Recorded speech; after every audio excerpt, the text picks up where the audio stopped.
You know what really grinds my gears?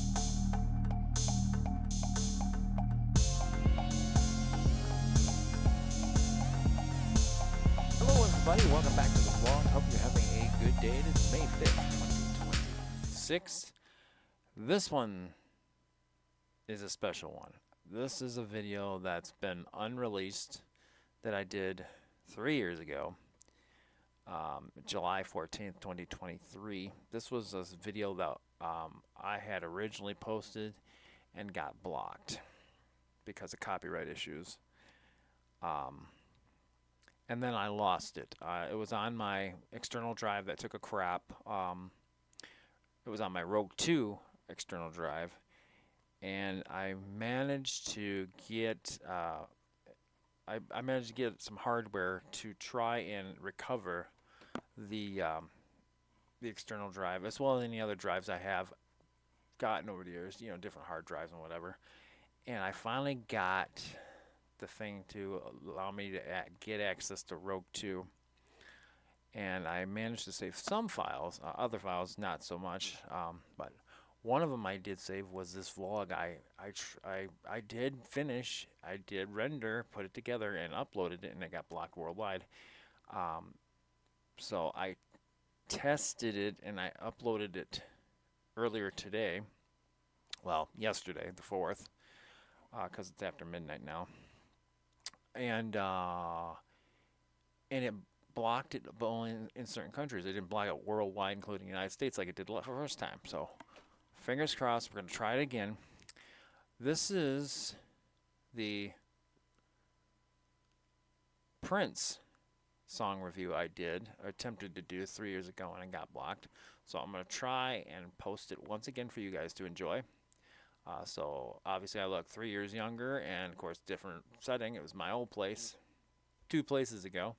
We were living in Frazee, Minnesota. So hopefully this time around it stays online. I redid my vlog playlist. I was messing around with it the other day, and I screwed up.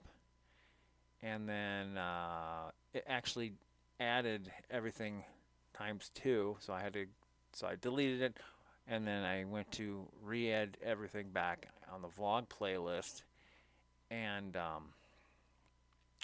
I'm missing some. There's not 302.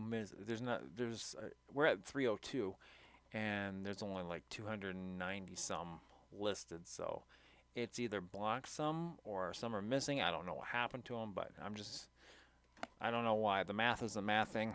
I don't know what's missing. I got to go back and look. But hopefully this sticks, and you guys will be able to see this vlog. So the song review of my top 20 Prince songs that I liked. So hope you guys enjoy this, and let's go back, get in the DeLorean, and go back to July 14th of 2023.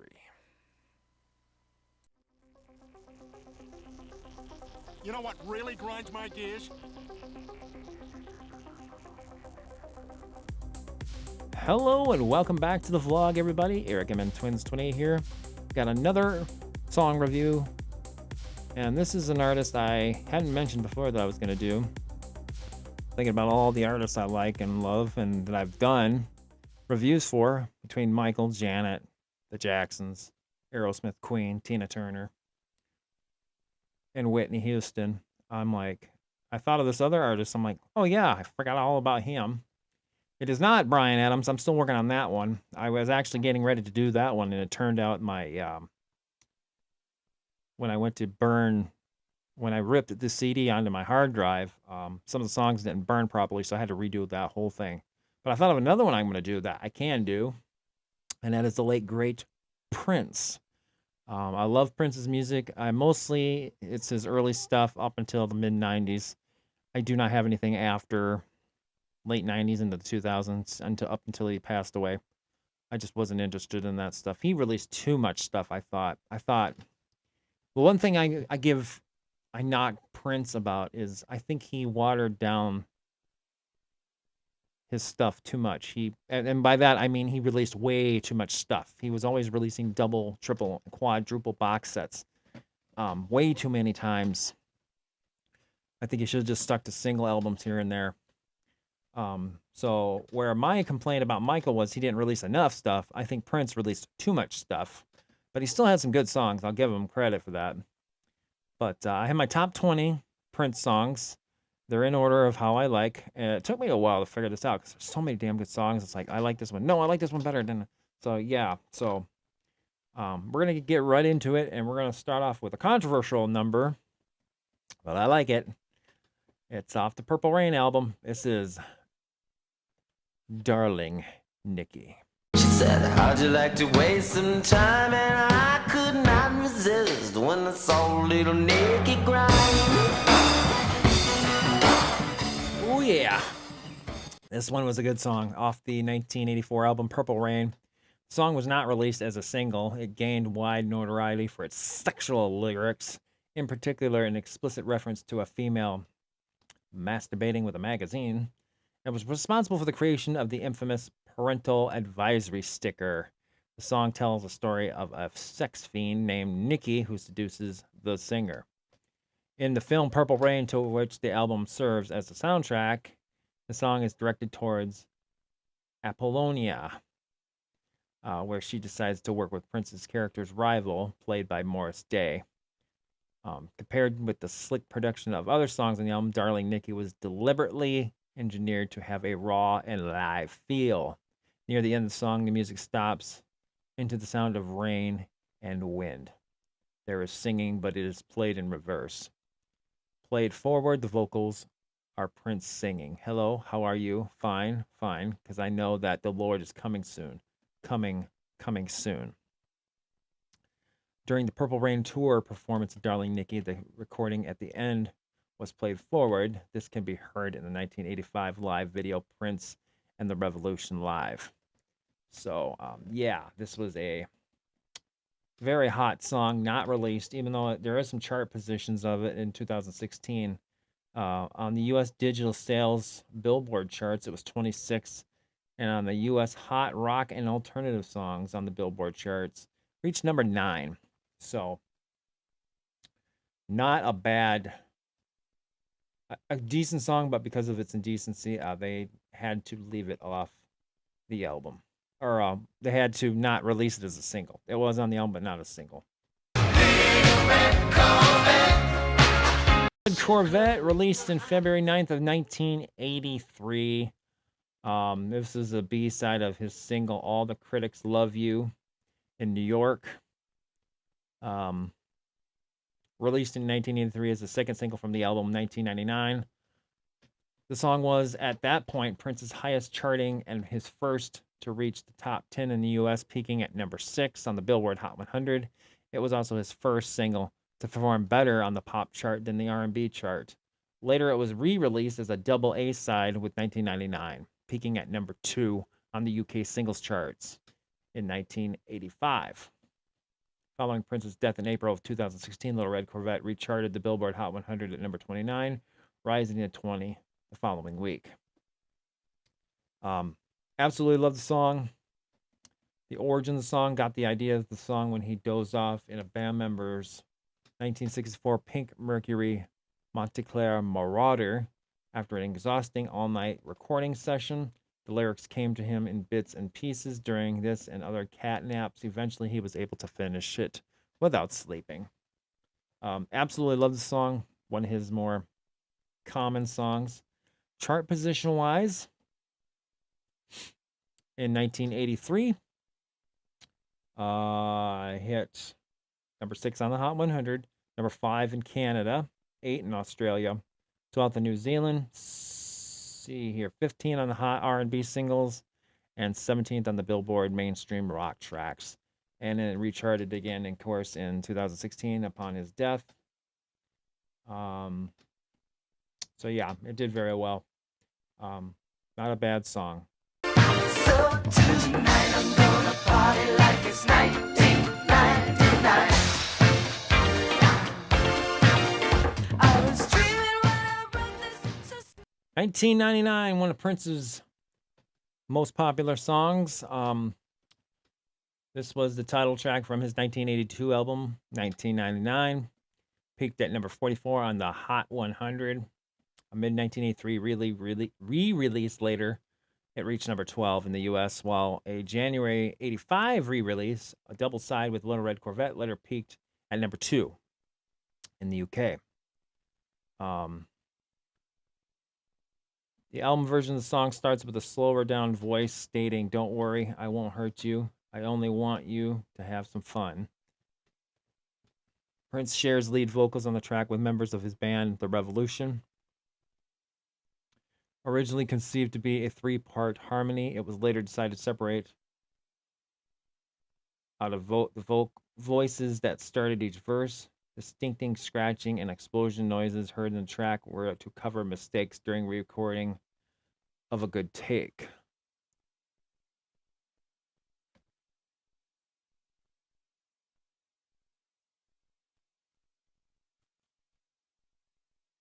The song was re-recorded at the end of 1998 and was released the following year as 1999, The New Master.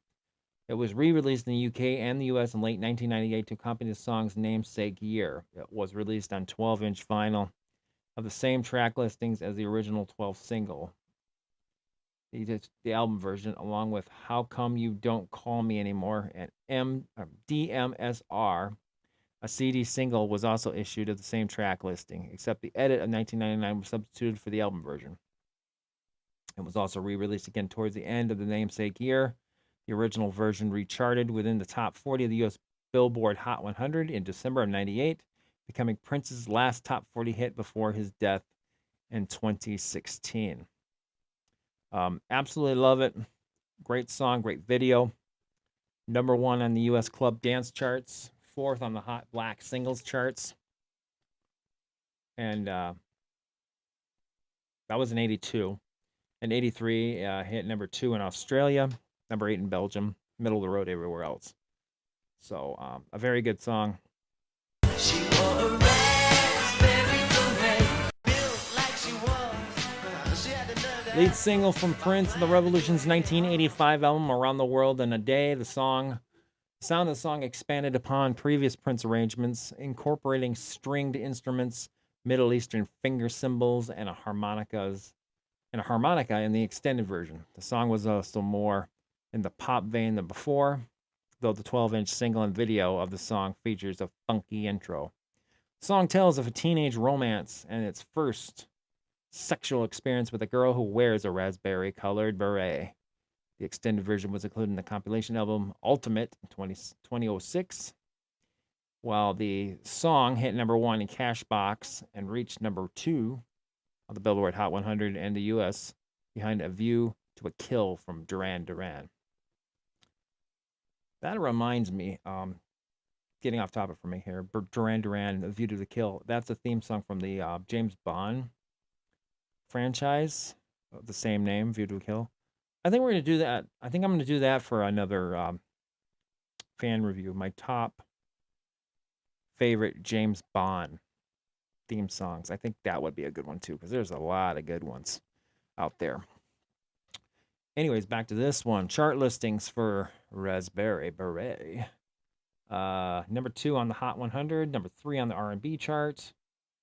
2 in New Zealand. 8th in Canada. 13th in Australia. Middle of the road everywhere else. Decent song. I like it. Good song. This is what it sounds like when the doves cry. Lead single from the Purple Rain album. Prince was asked by director Albert Magnoli to write a song to match the theme of the particular segment of the film involved, intermingling parental difficulties and a love affair. The next morning, Prince had composed 2 songs, one of which was When Doves Cry.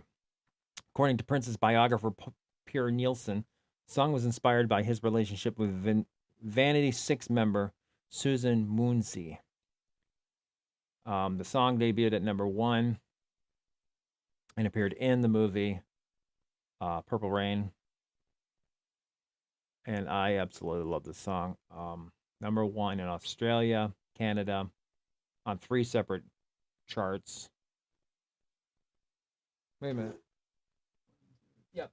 Yeah, 3 separate charts. 2 in Ireland, Hot 100 number 1, Hot Black Singles number 1, number one on dance clubs, number one on the cash box. So this was probably his biggest hit to that date. Absolutely love the song. Prince did an amazing job on this song. I just want your extra time and your kiss.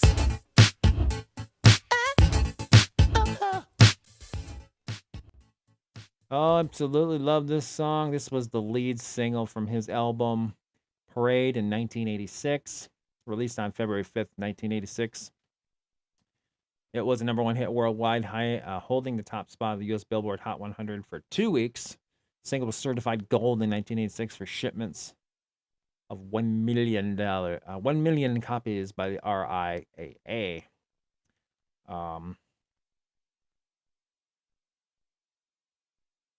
Music video. The accompanying music video for Kiss was filmed on February 13th of 86 in Culver City, California. In the plot of the video, Prince appears in a half shirt and leather jacket, and then all shirtless, and performs dance choreography in a hall. The trousers he wears are strip-off pants. He is accompanied by the veiled dance. He is accompanied by the veiled dancer Monique Manon wearing black lingerie and sunglasses, while Revolution member Wendy Melvoin sits playing guitar.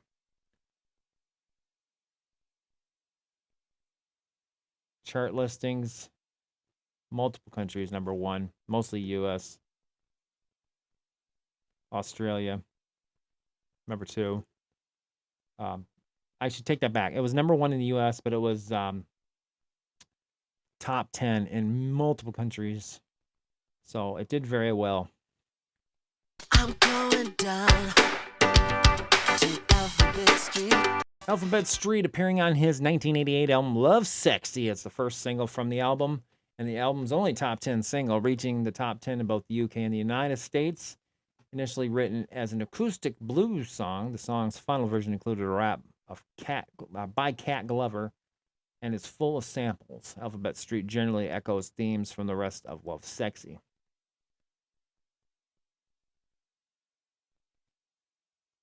I love the beat to this song. I think it's absolutely good. Middle of the road pretty much everywhere. It was number one in New Zealand, Norway. Hit 8th on the top 100. It did not hit number one in the United States, so that's kind of a surpriser. But middle of the road everywhere else. Lots of top 10s, top 5s everywhere. But not a bad song. It's decent.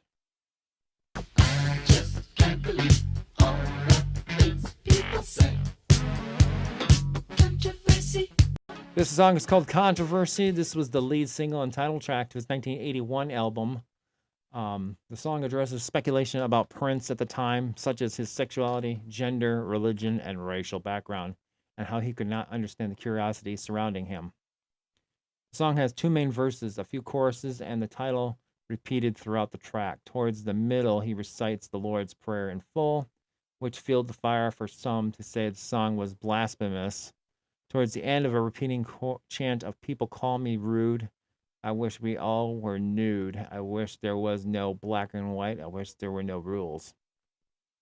The song features a steady 4x4 drum beat, synthesized bass, guitar, and keyboards. The song was backed up with "When You Were Mine" from his previous album, Dirty Mind. Chart positions, it was number one on the Billboard Hot Dance Club charts, number 3 on the Hot Souls singles, but number 70 on the Hot 100, 28th in the Dutch singles chart, and 15th in Australia. So, minor hit for him, but I love it. I love it. Tones. It's a good song. One of his very first few songs.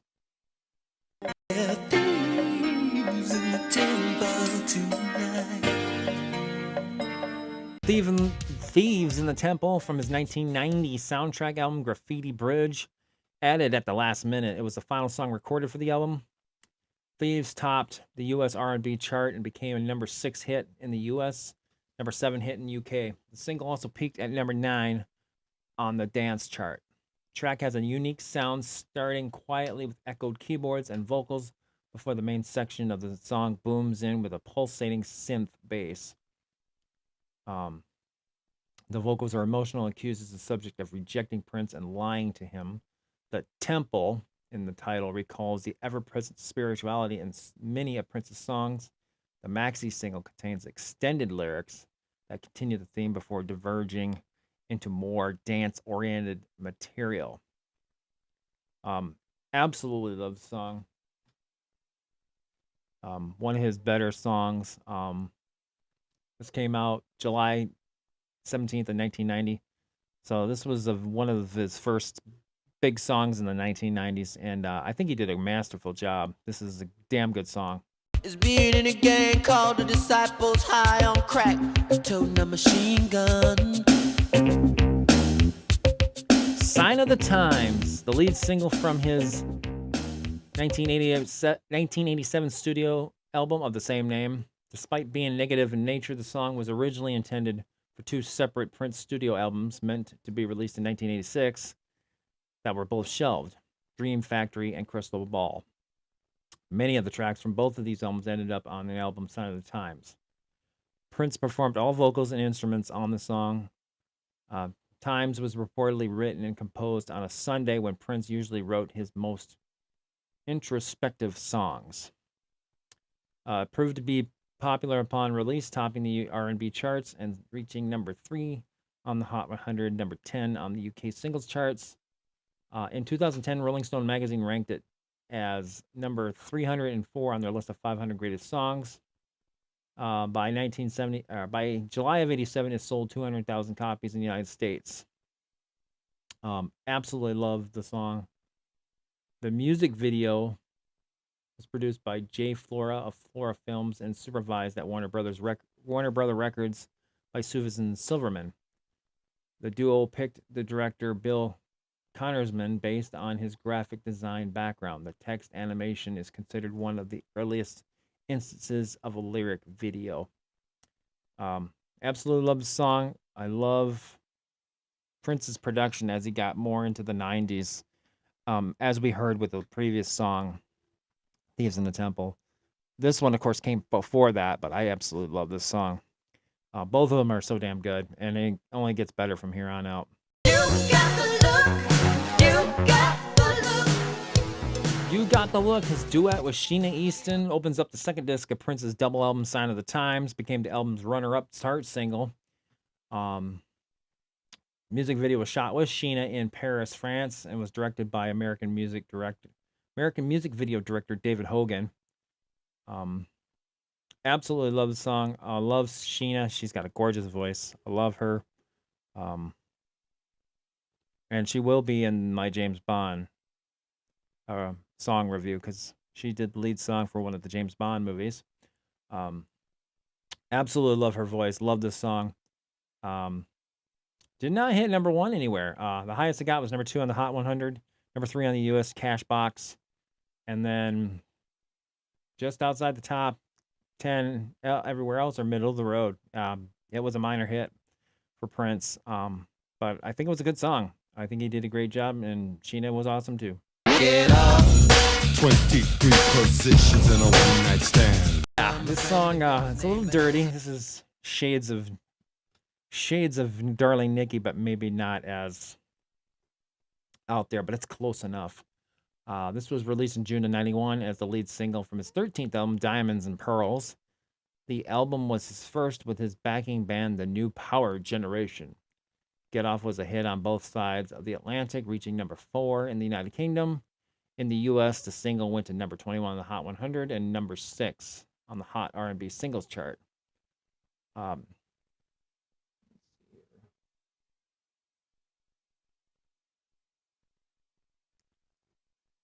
The lyrics, quote, I like 'em fat, I like 'em proud. You gotta have a mother for me. Now move your big ass around this way so I can look at that zipper, baby, end quote. And the music that accompanies them in the fourth verse that Get Off are a paraphrase from the 1969 James Brown song, Mother Popcorn. Prince alludes to the borrowing in a vocal aside, remind me of something James used to say. The musical quotation is preceded by a cracking noise, mimicking the sound of an old vinyl record and a sample of Brown's song. Absolutely love the song. It is dirty, but that's Prince's forte. It did hit number one on the European dance radio chart. 2 in the UK Dance Music Week. Number 1 in the US Dance Clubs charts on the Billboard. So did really well. Middle of the road everywhere else. Lots of top 10s here and there. Very good song. One of my favorites. Released in September of 91, Cream as the second single from Prince's 13th album, Diamonds and Pearls. In a 2004 MTV special, Prince joked that he wrote the song while looking at himself in the mirror. Cream became his 5th and last number 1 single in the U.S. on the Hot 100, staying at the top spot for 2 weeks. The song entered in the top 10 in 15 other countries worldwide. The single's B-side, Horny Pony, is a rap song that was replaced on Diamonds and Pearls at the last minute by Get Off. It was reused from the Get Off single. Cream was also released as a maxi single EP with remixes and song raps loosely based on Cream. This EP is notable for including several prank phone call conversations. In the UK, Gangster Glam is an additional B-side on the 12-inch maxi single. In Japan, an EP was released with the tracks from the US maxi single and 4 tracks from the US Get Off maxi single. A music video was made to the accompanying vehicle, directed by Rebecca Black. It was filmed in Los Angeles on May 31st and June 1st, 5th, and 6th, 1991. I love the music video. There are 2 hot women in the video that he's dancing to, called Diamond and Pearl. Yeah. I love the song. I didn't realize it was his last number 1 hit before his death, which was a long time after that. So, very surprised by that. But a damn good song.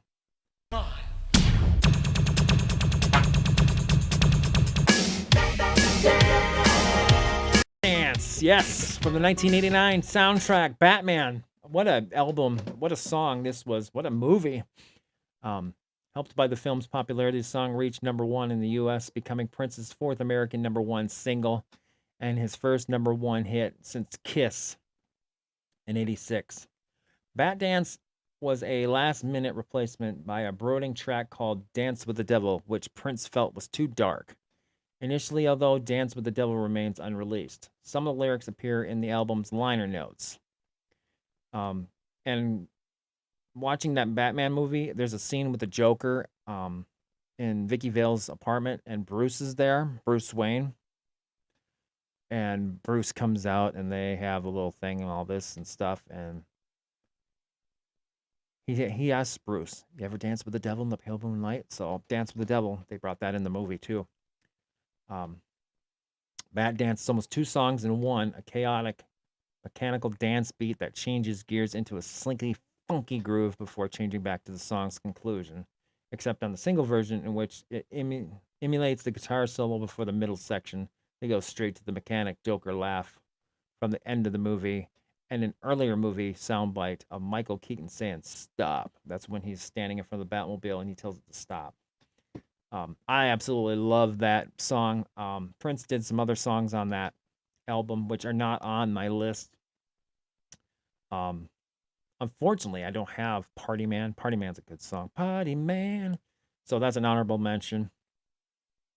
The music video is very good. You see Prince basically recording and making a song in the Batcave, in his own Batcave. He's doing drums and synthesizers and guitars, and then there's other scenes where he's dressed as a Joker, and he's got his Joker his other Joker guys, and other people dressed as Batman and Vicky Vale. It's a great music video. One of his best music videos and best songs he's ever done.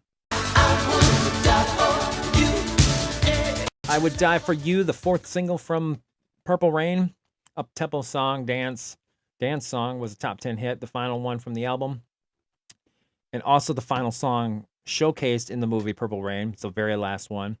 After he sang Purple Rain, walked off stage, heard the crowd cheering and roaring, was coming back on stage, kissed Apollonia, went back on stage,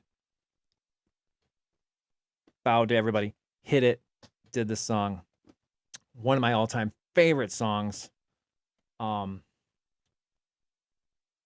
It did not hit number one anywhere else. The highest it got was number 3 in the Netherlands, number 7 in the Netherlands Top Singles 100, 8 on the Hot 100, 11th on the R&B, 11th in Belgium, 12th in Canada, and then middle of the road. So, didn't do as well as some of the other songs he's had, but it's still one of his best songs. I love it. Go Crazy from Purple Rain. It is the opening track on both the album and the film. It's one of Prince's most popular songs and was a staple for concert performances, often segueing into other hits.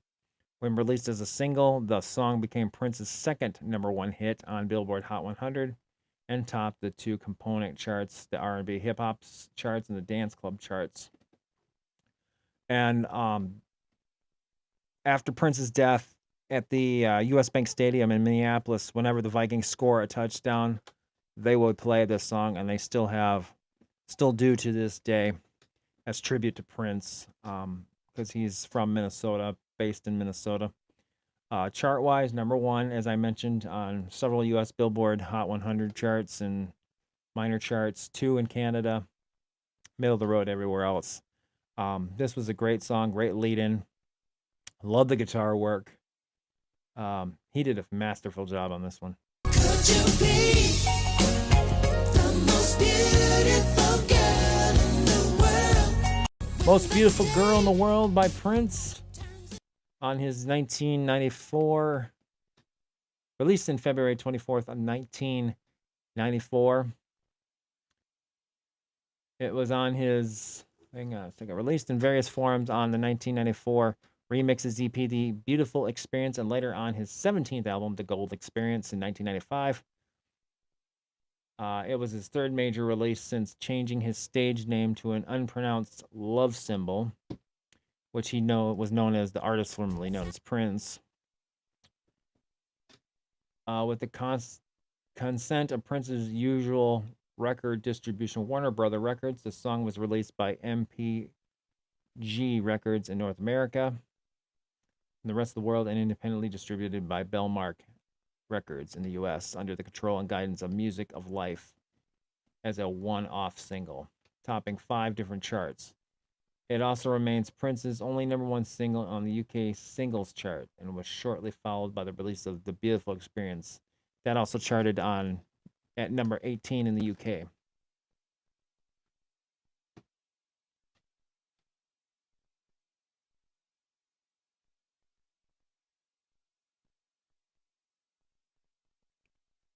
The song hit number 1 in Australia, Denmark, Europe, on their European ACE radio chart, Netherlands, New Zealand, Spain, Switzerland, UK, OCC charts, and then lots of top 5s and 10s, and then middle of the road. The worst chart position it had was 23 on the Europe dance radio charts. Oh, I take that back. 26 in the UK dance. Everywhere else, it was either top 15 or better. It did very well worldwide. This was one of his bigger hits. I gave you diamonds and pearls. Diamonds and Pearls, the title track of his 1991 album, released as a single November of 91. It's an upbeat ballad given a rock edge with guitar and heavy drumming. Also features the vocals of NPR member Rosie Gaines. The ballad is an expression of love and not lust. As the theme of some of the other singles from the album, it was a top 10 hit, reaching number 3 in the US and the top spot on the R&B chart. The pearls and the accompanying music video come from Connie Parenti, a Los Angeles jewelry collector and designer. Absolutely love the song. Beautiful. I love her voice on there. The The lady on there did an amazing job. It's one of his better songs from the 90s. Absolutely love it. All seven and we'll watch them fall. Absolutely love this song, Seven. This was from his Love Symbol album in 1992. Was the third single, became the most successful in the United States. Features a sample from the 1967 Lowell Funsum song Tramp, and is composed of heavy drums and bass in the acoustic style. It has a distinct Middle Eastern style of music and a Hindu reincarnation theme, and an opera-like chorus which features Prince's multi-track vocals. The lyrics have religious and apocalyptic themes. The song is ambiguous and can be interpreted in many ways, as the seven mentioned in the chorus. Absolutely one of my all-time favorite songs. This is such a gorgeous song. This is in his top three for me. He did an amazing job on this song, but it's held out from the number one spot by an even bigger song, his magnum opus.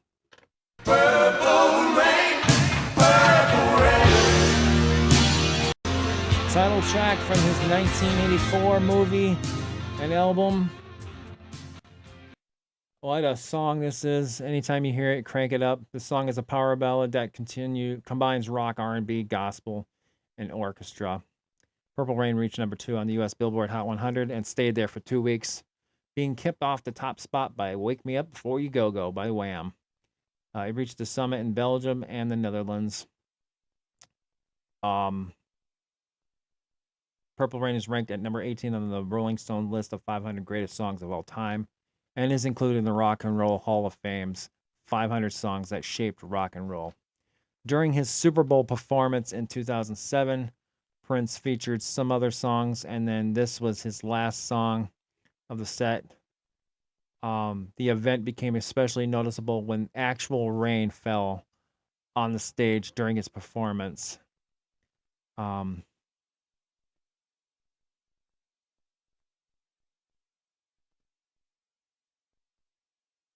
Stadium was filled with purple lights, and the show continues to top lists of the best Super Bowl halftime shows of all time. I actually rank his second or third. Michael Jackson, I mean, his is number one, Super Bowl halftime shows. I'm being biased, yes I am, but at the same time, Michael started what everybody else did after him. Before Michael, Super Bowl halftime shows were either college bands or high school bands. I think the year before he did his, when they had the Super Bowl at the Metrodome, they did like a Disney theme, I think it was, or Stars on Ice is what it was. And then Michael did the halftime show, and he set the bar. Yes, Michael lip synced the whole thing, but he set the bar for everybody else that followed him. Prince did an amazing job. The rain was the perfect touch. The day of the event, it was raining, and I think I heard a quote. Somebody said, Prince said, "Can we make it rain more?" So that was just kind of fitting how that Super Bowl, he was doing this halftime show, and it's raining, and he sings Purple Rain. What an amazing performance that was. What an amazing performer.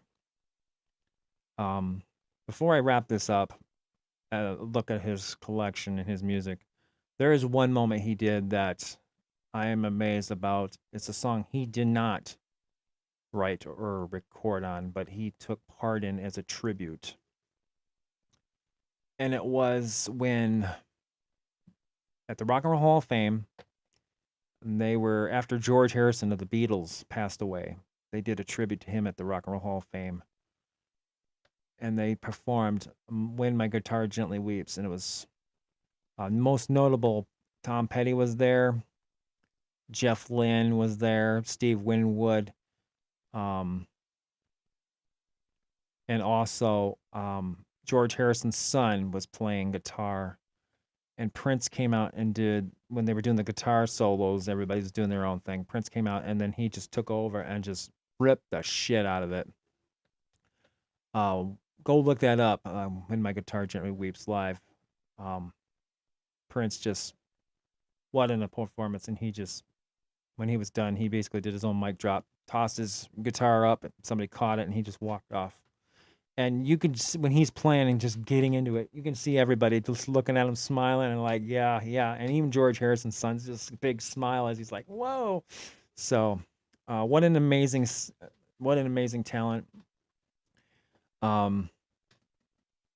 There's been a lot of rivalry over the years between Michael Jackson fans and Prince fans. I'm a fan of both. And you know what? There's a lot of rumors that the two didn't like each other, and that's not true. They had mutual respect for one another musically. They almost worked together on Bad. Prince said it wasn't his thing. He didn't need to be on it. It'd be number one without him. I'm sure the talk about Prince saying, "You're not going to say your butt is mine to me," and I sure as hell ain't going to do it to you. I believe that, but I also believe Prince would say, honestly, you don't need me. It's going to be number one anyway. I wish they would have done something together. And there was rumors when Michael went to see Purple Rain, he was kind of turned off by the way Prince treated the ladies.